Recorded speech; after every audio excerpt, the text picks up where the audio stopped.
Greetings, everyone. I just got back today from C2E2, Chicago Comic-Con, Chicago Comic and Entertainment Expo, here on Saturday, August 26th, and I had a really good day. I was at C2E2 about 2 years ago, and it was a pretty good experience. They had I hit up a lot of the DC Comics panels, a couple other things back then, but Wizard World was a lot better that year. It felt like an amazing day for me. In that sense, there are a lot of good things that happened that day for me. It just various other things. But here, we're talking about today's activities, everything. What I did and some of the merch I picked up, and not a whole lot of stuff, but just a few things I just want to throw at you. I took the camera along, shot some video, and you'll see it spliced in here various places and everything, and just see some of the cosplayers I saw, some of the people I met, and various other things. Getting a couple things. Basically, I had the whole day. I got there around 10 a.m., stayed past 7, hit up 2 different panels, and just kind of walked around the place and looked for some merch and talked to a couple people. So, one of the panels I went to, which wasn't fantastic or anything, but they had a 20th anniversary reunion of The Crow and everything. It wasn't big.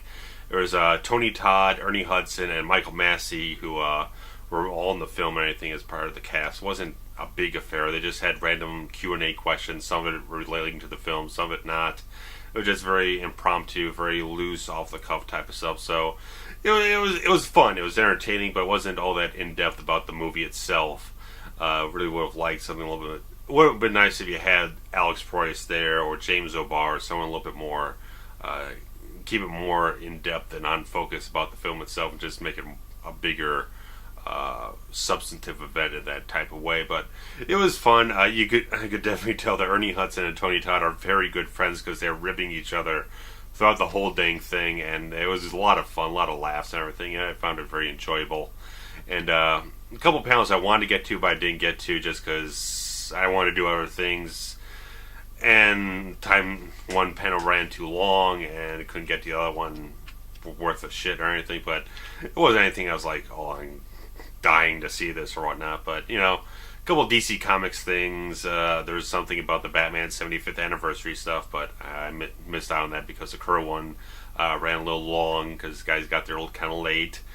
They were doing autograph signings and stuff like that down on the show floor, so they were late getting from the floor up to the room. So that thing ran late, and I just figured there's no point in running over to the other side of the convention hall and everything. And whatever the case, moving on from that, basically a lot of things I just saw a lot of cosplayers. I grabbed a couple pieces of merchandise. I will walk all over. Well, first off, main thing was like looking for posters, and the two of them I had in mind were, one of them was for a Dredd poster, and I did find one, but a lot of the posters I was looking at this large stand of posters at C2E2, some of them didn't look like the highest quality prints. They looked kind of fuzzy. It looked like someone kind of like if you blew a low res image up to a higher res one, it kind of looked that way. So it's like, I don't think I want to pay $15 for this. But I did find a Star Wars poster I've been wanting to get forever.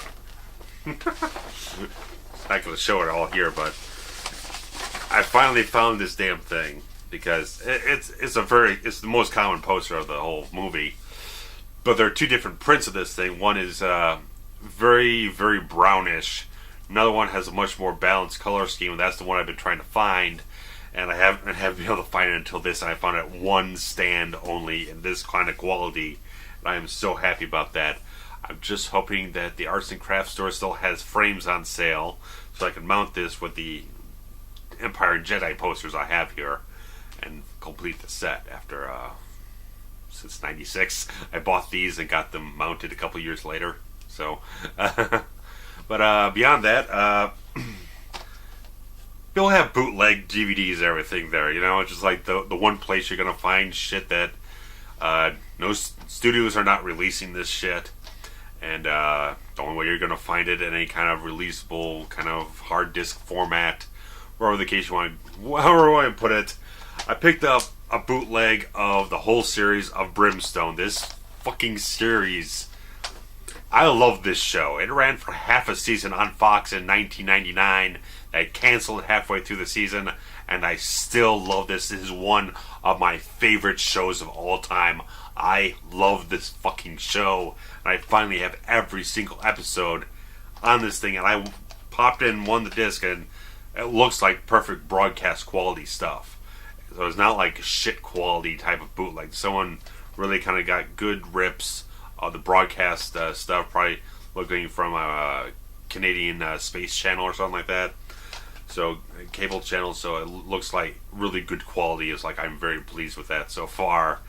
I love this fucking show.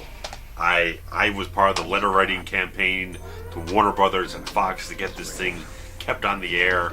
But unfortunately, with all the shows that I tried to be part of a letter writing campaign to renew the show, it never works. So I've kind of stopped doing that because, like, okay, I've done it for Brimstone, I've done it for Angel, I did it for, oddly enough, the Knight Rider reboot series, which it got better. It took the whole freaking first season to actually get to the point where it actually seemed like the original Knight Rider. It's like, okay, now they finally figured it out. Then they canceled the show. And then I tried for Chicago Code, and that got canceled. So every single TV show I try to save never gets saved. So 4 discs, it cost me $35. I think is a bit of a rip-off for a bootleg DVD. But fuck, I love this show. I need this show. I need this whole thing. I don't think Warner Bros. Is ever gonna fucking release this thing after 15 goddamn years. I gotta have this. I have it now, and I'm fucking happy as living hell to have Brimstone on DVD in good quality. And obviously, as I always keep saying, I am a major fan of Brad Jones from the Cinema Snob. All his great shows. I love his quality of work. I love this. I just love it. I love what he does. And first stop in the whole thing was trying to find him and hung out with him for a while. And this time I had the camera with to take a photo. I got a little snippet of footage there. And I got, obviously, he signs everything. He'll sign wherever the hell you want him to. So a couple of the DVDs are ahead of his. I had him sign them, autograph them.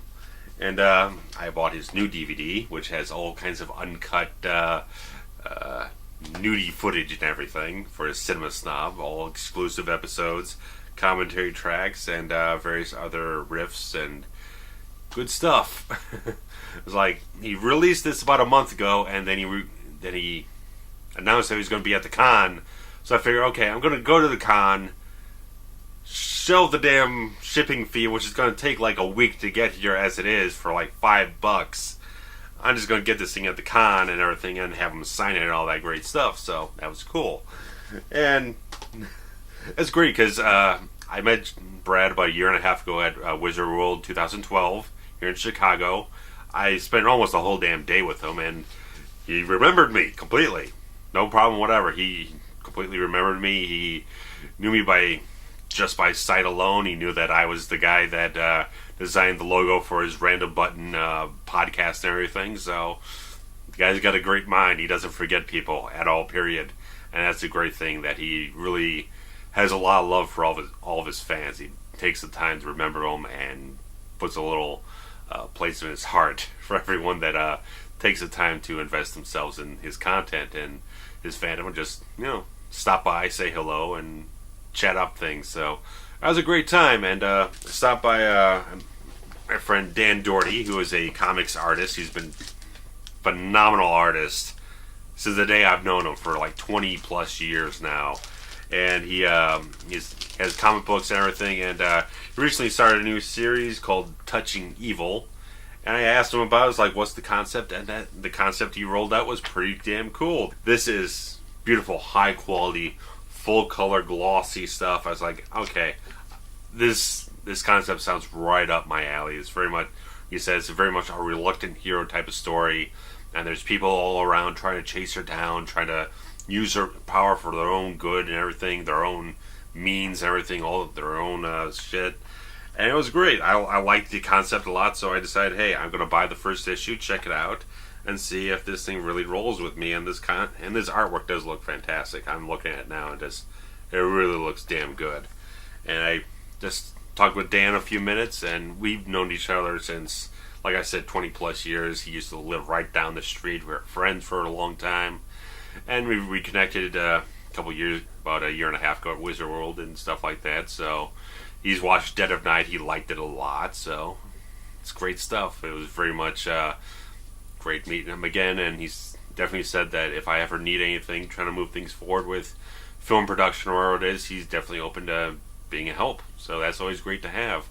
And like I said, I walked around, I just saw some stuff. I definitely came out of this a lot better than I did the last con I was at, because I was sore, my voice was hoarced out. Like I said, I feel pretty damn good. The only thing that kind of bugged me was my lower back, just standing around for a while, and once I sat down for a little bit, it was a lot better. But yeah, there's the price gouging. There's like $5.40 for a slice of pizza, and $2.99 for a soda. And I'm a Diet Pepsi guy, and I bought a bottle of Diet Pepsi before I went there. This is a relevant story and everything.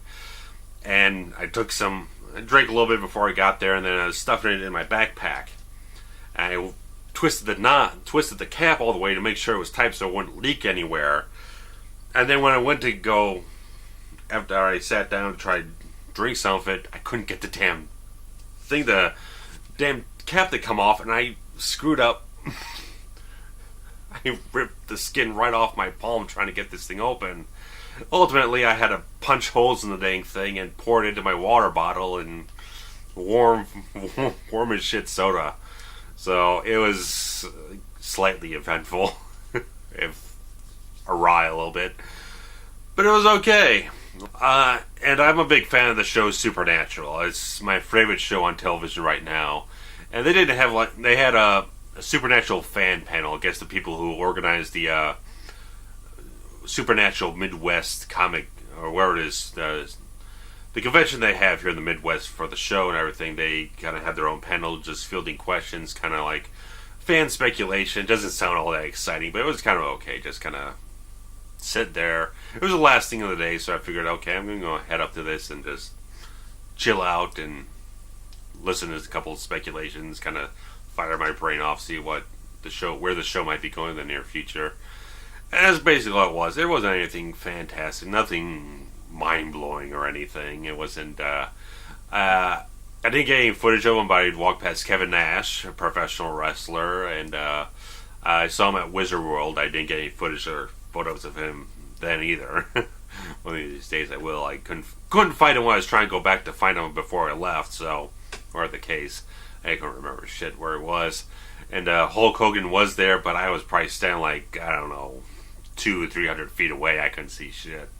Because all the autograph lines got very long aisle, whatnot, before you get to the booth where they sign things, so you can't just like snap a photo candidly or whatnot. It's way too far away unless you got a nice big zoom lens and steady hands and all that shit. But regards to that was pretty much what I got. It wasn't as good as my Wizard World experience, but it was still worthwhile, I think. I had a nice time going out and having a full day. I'm not sore and tired, not worn out or anything, so that's a plus. But yeah, that's basically all it was. It wasn't too fantastic, but it was fun. It was interesting. And like I said, I talked with Brad for quite a while, and just kind of hung around. And they didn't have as many people there as they had back at Wizard World, just for whatever reasons. But it was okay. People chatted up things. We talked about this, that, and the other thing, and just nothing too great. But it's good that Brad remembers me by face and everything. That he's got all these people that he sees at all these cons and he talks to and trades emails with and all this stuff, and he remembered me just on sight, and it's just great. And had a big hug for me before I left, so it was great. I'm glad I went. Glad I enjoyed myself and didn't eat too much, so I was damn fucking starving when I left there. But better than paying way too much for food, because I certainly paid a hell of a lot for this DVD set that I gotta have. I gotta have Brimstone on DVD. I have to have every episode, because I don't think I have every episode on VHS tape. And damn shit, I will watch the shit out of this now. Now that I have it handy, I can just marathon the shit out of this show. I could watch it 100 times over and not get tired of it. I love it. like live in hell. And before we go on, and on a side note, I recently obtained a Blu-ray player. Had to get an older model because I don't have an HD TV of my own. I have a standard mid-90s standard F television here, about 27 inches, so that's a nice size. But had to get an older model that had the RCA composite cables, so can't watch in HD because I don't have an HD TV, so I can at least watch. The thing is to watch all the exclusive Blu-ray content on the setup that I have now, all the extended cuts, the deleted scenes, the documentaries, all the commentary tracks, all this stuff that they're making exclusive to the Blu-ray disc releases, and kind of stripping down the content on the DVDs lately, which is understandable for the studios. They want to push towards the newer, higher quality format and leave the other shit in the dust. Kind of sad when that happens, but that's the way it happens. But got one through a weird roll around pile of shit. It took a lot of weird shit going on, but because basically the fact of the matter is I had purchased a Sony Blu-ray player through my employer's website, which are doing the whole point system for bonuses instead of cash now. So I bought this thing, but it wasn't, because I was trying to get an HDMI to composite cable converter box, blah blah blah. Wouldn't work because the signal for the HDMI gets encoded and blocked and everything. I can't do anything with it. So this is up on eBay right now. If you want a Blu-ray player, brand new, like new, barely been used, it's Sony. I think it's a brand new model. It's a 3200. Link will be down below in the description. You can go check out the thing. It ends very soon. I think it ends Monday night. Something like that. So check it out if you want a Blu-ray player. The fucking thing is right here. You can guarantee that it's completely workable. It's got Wi-Fi, the 200 plus streaming services, all this stuff. Battery with remotes and all that. So it's a complete package. Go ahead if you want to bet on it. Buy it now. Wherever the fuck. Go ahead. I want you to buy it. Please.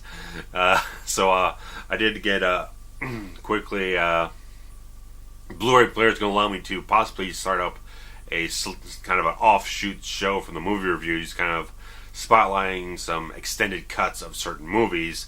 I rented the director's cut of Riddick and the director's cut of the Total Recall remake, which I hopefully will get to in due time to review them, because I do have some opinions to give on both of those versions of the films. And I picked up the, probably somewhere around here, but I picked up that the collector's edition of Prometheus, with all the 3.5 hours of documentary stuff and 7 hours of special features. I like Prometheus, but I haven't seen it since the theater. I kept seeing like the end half hour on HBO every so often, so I kept not getting around to actually watching the whole movie from start to finish anymore. Now I got commentaries and documentaries and shit to watch, so I can enjoy the film a little more questions answered, hopefully. But yeah, that's pretty much what I got going on. Blu-ray is going to add into more content when I'm doing like disc reviews, like The Thief or the Ms. 45 thing. I can, if there's exclusive content on the Blu-rays and I choose to obtain the Blu-rays, I can actually review the Blu-ray stuff. And there are HD TVs in the house, so I can potentially hook the thing up to an HD TV somewhere else in the house and we'll get the quality of the full 1080p experience if I so choose. Long-winded stories. That's all I got for you. Long video, but hopefully that's all it is. Hope you like the footage I had from C2E2. And what are your con experiences? What are your convention experiences? What ones you've been to? San Diego, Chicago, wherever the heck it is, whatever stuff. Horror cons, Comic Cons, whatever it is. Throw down some experiences that you had. There's some great times and shit and everything, and I'm gassed out here. So, if you didn't notice, so I'm gonna cut out of here, and there'll be links to various websites below. Dan's website, Brad's website, and various other things, so you can just go splurge all over their websites and see what they're all about. And like I said, I'm gassed. So I'll catch you later. Take care.